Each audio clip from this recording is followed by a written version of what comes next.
Good morning dear students. First ചാപ്റ്ററിൽ നമ്മൾ സുനിൽ ഗവാസ്കറിനെ കുറിച്ച് പഠിച്ചു.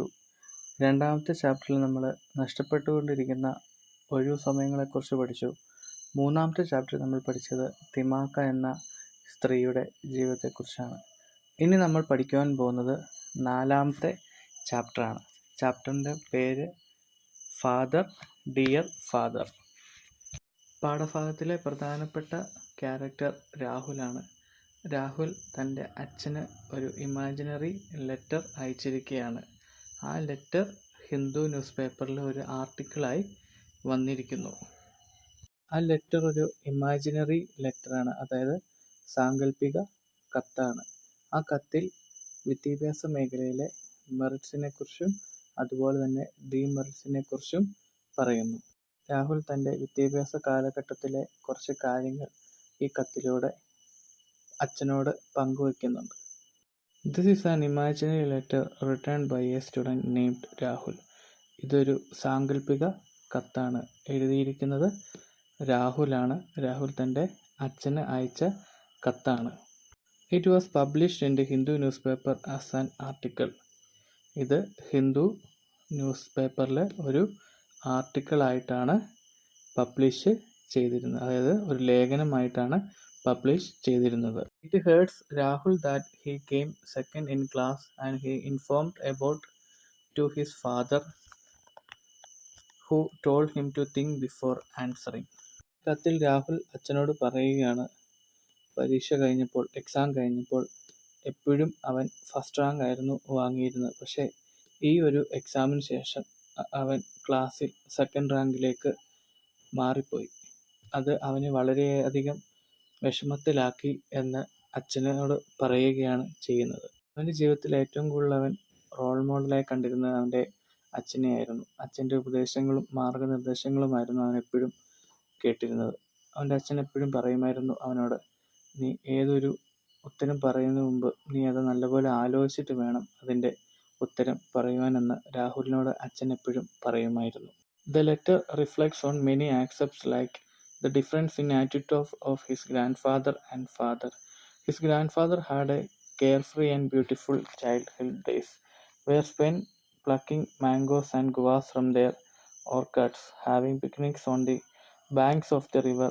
Study seemed to be an ancillary subject and living and experience the major subject. അതോടൊപ്പം തന്നെ രാഹുൽ പറയുകയാണ് അവൻ്റെ ഗ്രാൻഡ് ഫാദറിനെ കുറിച്ച്, അതായത് മുത്തച്ഛനെ കുറിച്ച് പറയുകയാണ്. മുത്തച്ഛൻ്റെ ആ കാലഘട്ടവും മുത്തച്ഛൻ ചെറുപ്പകാലത്ത് മുത്തച്ഛന് ലഭിച്ച കുറേ കാര്യങ്ങൾ അവനിങ്ങനെ ഓർത്തോർത്ത് പറയുകയാണ്. അതായത് മാവിലെ മാങ്ങ പറിച്ചതും അതുപോലെ തന്നെ പേരക്കയൊക്കെ പറിച്ചതും അതുപോലെ തന്നെ നദിയുടെ സൈഡിൽ കൂടെ എല്ലാം നടന്നതും ആ ചെറുപ്പകാലം നല്ല രീതിയിൽ ആഘോഷിക്കപ്പെടുകയും അതുപോലെ കൂട്ടുകാരോടൊത്തൊക്കെ കളിക്കുകയും എല്ലാം ചെയ്ത കാര്യം അവനിങ്ങനെ താരതമ്യപ്പെടുത്തി പറയുന്നുണ്ട് കത്തിൽ. തൻ്റെ മുത്തശ്ശനെ പോലെ തന്നെ മുത്തശ്ശിയുടെ കാര്യവും രാഹുൽ കത്തിലൂടെ പറയുന്നുണ്ട്. മുത്തശ്ശി ഒരു ഹൈ എഡ്യൂക്കേറ്റഡ് പേഴ്സൺ ആയിരുന്നു, നല്ലപോലെ വിദ്യാഭ്യാസമുള്ള ഒരു വ്യക്തിയായിരുന്നു. പക്ഷേ മുത്തശ്ശിക്ക് ഇഷ്ടം, അതായത് ഗാർഡനൊക്കെ നോക്കുകയും അതുപോലെ തന്നെ ചെടികൾ നടുകയും അതൊക്കെ പരിപാലിക്കുന്നതും അതുപോലെ കാര്യങ്ങളിലൊക്കെ ആയിരുന്നു മുത്തശ്ശിക്ക് ഇഷ്ടം. അതുപോലെ തന്നെ ഭഗവത്ഗീത വായിക്കുകയും അതുപോലെ തന്നെ സ്ക്രിപ്റ്റേഴ്സൊക്കെ ആക്കുകയും അതിനെക്കുറിച്ചൊക്കെ, അതായത് ആ മതപരമായ കാര്യങ്ങളിലൊക്കെ ആയിരുന്നു മുത്തശ്ശിക്ക് കൂടുതൽ ഇഷ്ടം. മുത്തശ്ശി അത്രയേറെ പഠിച്ചിട്ടും അതൊന്നും മുത്തശ്ശി ഉപകരിച്ചില്ല, അല്ലെങ്കിൽ വിദ്യാഭ്യാസം കൊണ്ടൊന്നും മുത്തശ്ശി ഒന്നും നേടിയില്ല എന്ന് അവൻ ഈ കത്തിലൂടെ പറയുന്നുണ്ട്. ജീവിതത്തിൽ വിജയം നേടുവാൻ ഒരുപാട് പ്രതിസന്ധികളെ തരണം ചെയ്യണമെന്നും എല്ലാ കാലഘട്ടങ്ങളിലും അതിൻ്റെ മഹത്വം എന്താണെന്നും രാഹുൽ കത്തിലൂടെ പറയുന്നുണ്ട്. അതോടൊപ്പം തന്നെ രാഹുലിന് തൻ്റെ ഒന്നാം സ്ഥാനം നഷ്ടമായതിൻ്റെ കാരണങ്ങൾ വളരെയധികം ദുഃഖിപ്പിച്ചിരുന്നു. അതിനവൻ ഒരുപാട് കാരണങ്ങളും ഈ കത്തിലൂടെ വ്യക്തമാക്കുന്നുണ്ട്. തൻ്റെ പിതാവ് അതിവിദ്യാസമ്പന്നനാണെന്നും കുടുംബത്തിന് വേണ്ടി നല്ലത് ചെയ്യുന്നയാളാണെന്നും രാഹുൽ വ്യക്തമാക്കുന്നുണ്ട്. പിതാവ് അനുഭവങ്ങളിൽ നിന്ന് ഒരുപാട് അകലെയാണെന്ന് കുറ്റപ്പെടുത്തുന്നു. പൈതഗോറസ് തിയറവും ന്യൂട്ടൺസ് ലോ ഓഫ് ഗ്രാവിറ്റിയുമൊക്കെ പഠിക്കുന്നതിൻ്റെ മേന്മയാണോ എന്ന് അവൻ തൻ്റെ കത്തിൽ ചോദിക്കുന്നുണ്ട്. കാരണം അതൊന്നും പിതാവിൻ്റെയും തൻ്റെയും അനുഭവങ്ങളില്ല എന്ന് രാഹുൽ പറയുന്നുണ്ട്. രാഹുലിൻ്റെ ദുഃഖം ഇരട്ടിയാക്കുന്ന മറ്റൊരു കാരണം അവൻ്റെ അമ്മയുടെ മനോഭാവമാണ്. തൻ്റെ അമ്മ വിദ്യാസമ്പന്നനായിരുന്നിട്ടും സമാധാനപരമായ ഒരു ജീവിതം നയിക്കുവാൻ സാധിക്കുന്നില്ല. പിന്നെ വിദ്യാഭ്യാസം നേടിയതുകൊണ്ട് എന്ത് പ്രയോജനമാണ് ഉള്ളതെന്നും രാഹുൽ കത്തിലൂടെ ചോദിക്കുന്നു. രാഹുൽ ആ കത്തിലൂടെ പ്രധാനമായി സമൂഹത്തോട് ചോദിക്കുന്ന കാര്യങ്ങൾ തൻ്റെ മാതാപിതാക്കളെ സാക്ഷിയായി നിർത്തിക്കൊണ്ടാണ്. തൻ്റെ മാതാപിതാക്കൾ ഇത്രത്തോളം വിദ്യാഭ്യാസം നേടിയിട്ടും ആ വിദ്യാഭ്യാസം നേടിയതുകൊണ്ട് അവർക്ക് എന്ത് മാറ്റമാണ് അവരുടെ ജീവിതത്തിൽ ഉണ്ടായത്. തൻ്റെ മുത്തശ്ശനെക്കുറിച്ച് പറയുന്നുണ്ട്, മുത്തശ്ശൻ്റെ ചെറുപ്പകാലത്തെക്കുറിച്ച് പറയുന്നുണ്ട്, അതുപോലെ തന്നെ മുത്തശ്ശിയെക്കുറിച്ച് പറയുന്നുണ്ട്. മുത്തശ്ശിയാണെങ്കിലും ശരാശരി വിദ്യാഭ്യാസമുള്ള ഒരു വ്യക്തിയായിരുന്നിട്ട് പോലും ഗാർഡനിങ്ങിലും അതുപോലെ തന്നെ സ്ക്രിപ്റ്റേഴ്സ്, അതായത് ശില്പങ്ങൾ ഉണ്ടാക്കുക, അതുപോലുള്ള പ്രവൃത്തിയിൽ, അതുപോലെ തന്നെ മതപരമായ കാര്യങ്ങളിൽ ഭഗവത്ഗീത വായിക്കുകയും അതുപോലെ തന്നെയുള്ള കാര്യങ്ങളെല്ലാം ഏർപ്പെടുകയൊക്കെ ചെയ്തിരുന്ന ഒരു വ്യക്തിയാണ്. പക്ഷേ വിദ്യാഭ്യാസം കൊണ്ട് എന്താണ് മുത്തശ്ശി നേടിയതെന്ന് അവൻ ചോദിക്കുന്നു.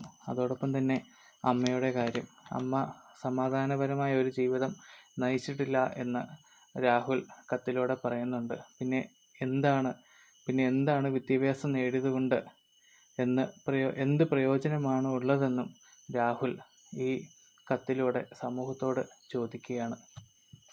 അടുത്തതായി രാഹുൽ കത്തിലൂടെ പറയുന്ന കാര്യം ക്വാളിറ്റി ഓഫ് എഡ്യൂക്കേഷനെ കുറിച്ചാണ്. എന്ത് നിലവാരമാണ് നമ്മുടെ വിദ്യാഭ്യാസ സമ്പ്രദായത്തിൽ ഉള്ളത്, അതായത് വിദ്യാഭ്യാസ സമ്പ്രദായത്തിൽ ഏർപ്പെട്ടിരിക്കുന്ന ടീച്ചേഴ്സ് സ്റ്റുഡൻറ് അവരുടെ റിലേഷൻഷിപ്പ് എങ്ങനെയാണ്, അവർ നല്ല രീതിയിലാണോ ജോലി ചെയ്യുന്നത്, അവർ ഹൈലി ക്വാളിഫൈഡ് ആണോ, അവർ ചെയ്യുന്ന ജോലിക്ക് അവർ ക്വാളിഫൈഡ് ആണോ എന്നൊക്കെയാണ് രാഹുൽ അടുത്തതായി കത്തിലൂടെ പറഞ്ഞിരിക്കുന്നത്. തൻ്റെ ടീച്ചേഴ്സിനെ കുറിച്ച് കുറച്ച് കാര്യങ്ങൾ രാഹുൽ കത്തിലൂടെ പങ്കുവയ്ക്കുന്നുണ്ട്. അതായത് രാഹുലിനുണ്ടായ കുറച്ച് അനുഭവങ്ങളെക്കുറിച്ച് രാഹുൽ പറയുന്നുണ്ട്. ഒരിക്കൽ തൻ്റെ തൊടിയിലെ റോസാപ്പൂവിൽ ഉണ്ടായ കീടങ്ങളെ അകറ്റുവാൻ മാർഗം തൻ്റെ ബയോളജി അധ്യാപികയോട് രാഹുൽ ചോദിച്ചപ്പോൾ അധ്യാപിക പറഞ്ഞു, ഉദ്യാനപാലകനോട് ചോദിക്കുവാനായിരുന്നു ഈ പറഞ്ഞ അധ്യാപികയുടെ മറുപടി. ഇപ്പോഴും കീടനാശിനികൾ ഉപയോഗിക്കുവാനോ അതോ എന്താണെന്ന് മനസ്സിലാക്കുവാനോ തനിക്ക് സാധിക്കുന്നില്ല എന്ന് രാഹുൽ കുറ്റപ്പെടുത്തുന്നു. തൻ്റെ പുസ്തകത്തിലെ ഓരോ വാക്കുകളും ചിത്രങ്ങളും അവന് വളരെ വിചിത്രമായാണ് തോന്നിയിരുന്നത്. പുസ്തകത്തിൽ കൊടുത്തിരിക്കുന്ന രീതിയും പഠിപ്പിക്കുന്ന രീതിയും വ്യത്യാസമാണെന്നും പിന്നെ അത് എങ്ങനെ മനസ്സിലാക്കാൻ സാധിക്കുമെന്നും രാഹുൽ കത്തിലൂടെ കുറ്റപ്പെടുത്തുന്നു. അടുത്തതായി രാഹുൽ കത്തിലൂടെ പറയുന്നത് തനിക്ക് എങ്ങനെയാണ് 2ാം സ്ഥാനം ലഭിച്ചത്. അതായത് എല്ലാ പരീക്ഷയിലും രാഹുലിന് 1ാം സ്ഥാനമായിരുന്നു ലഭിച്ചത്. പക്ഷേ എന്തുകൊണ്ടാണ് ഇപ്പോൾ ഈ 2ാം സ്ഥാനത്തിലേക്ക് രാഹുൽ പോയത് എന്നതിനെക്കുറിച്ചുള്ള കാരണം അച്ഛനോട് രാഹുൽ വിശദീകരിക്കുകയാണ്. ആ കാരണമായി രാഹുൽ പറയുന്നത് പരീക്ഷാ പേപ്പർ നോക്കുന്നതിലെ വ്യത്യസ്തതയാണ്. ഉത്തരങ്ങൾ ശരിയാണെങ്കിലും അധ്യാപകനാണ് അത് തെറ്റാണോ ശരിയാണോ എന്ന് തീരുമാനിക്കുന്നതെന്ന് രാഹുൽ കത്തിലൂടെ പറയുന്നു. അതുകൊണ്ടാണ് തൻ്റെ 1ാം റാങ്ക് 2ാം റാങ്കിലേക്ക് മാറിപ്പോയതെന്ന് വളരെ അമർഷത്തോടെ അവൻ വിവരിക്കുന്നുണ്ട്. താൻ ജീവിതത്തെക്കുറിച്ചാണ് പഠിക്കാൻ ആഗ്രഹിക്കുന്നതെന്നും പരീക്ഷയ്ക്ക് വേണ്ടിയല്ല പഠിക്കുന്നതെന്നും രാഹുൽ കത്തിലൂടെ വ്യക്തമാക്കുന്നു. തൻ്റെ ദേഷ്യവും അമർഷവും തൻ്റെ സങ്കടവും താൻ കാണുന്ന വീഴ്ചകൾ എല്ലാം രാഹുൽ വ്യക്തമായിട്ട് കത്തിലൂടെ അച്ഛനെ അറിയിക്കുന്നുണ്ട്. അതിലേറ്റവും അവസാനമായി രാഹുൽ പറയുന്ന കാര്യം അധ്യാപകരുടെ അറിവ് പകർന്നു തരുന്ന രീതിയിലെ അപാകതകളെക്കുറിച്ചാണ്. അത് കുറച്ച് പരിഹാസത്തോടെയാണ് രാഹുൽ കത്തിലൂടെ പറയുന്നത്. രാഹുൽ കത്തിൽ പറയുകയാണ്, ജോർജ് ബുഷ് ഇന്ത്യയുടെ പ്രധാനമന്ത്രിയാണെന്നും സൂര്യൻ പടിഞ്ഞാറാണ് ഉദിക്കുന്നതെന്നും എന്ന തരത്തിലാണ് ചില അധ്യാപകർ പറഞ്ഞു തരുന്നതെന്ന് രാഹുൽ കുറ്റപ്പെടുത്തുന്നു. നമുക്കറിയാം, നല്ലൊരു നാളെ വാർത്തെടുക്കുന്നതിൽ ഏറ്റവും നല്ല പങ്കുവയ്ക്കുന്ന ഒരു കൂട്ടം ആൾക്കാരാണ് അധ്യാപകർ.